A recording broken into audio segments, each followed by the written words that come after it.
آپ دیکھ رہے ہیں روشن پاکستان نیوز۔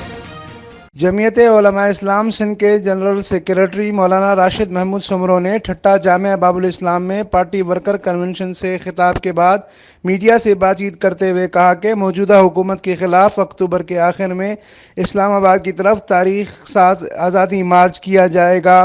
کراچی اور حیدرآباد سے مارچ کی قیادت میں کروں گا، جبکہ سکھر سے قیادت مولانا فضل الرحمان کریں گے۔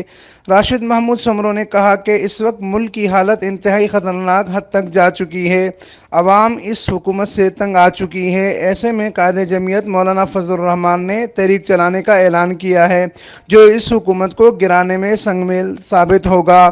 انہوں نے کہا کہ جان بوجھ کر سندھ میں انتہا پسندی کو ہوا دی جا رہی ہے، امن و امان خراب کیا جا رہا ہے۔ گوٹکی واقعہ سمیت لاڑکانہ میں جواں طالبہ کی موت بہت سے سوال پیدا کر رہی ہیں۔ آرٹیکل 149 کے آڑ میں سندھ کی وحدت پر حملہ کیا جا رہا ہے۔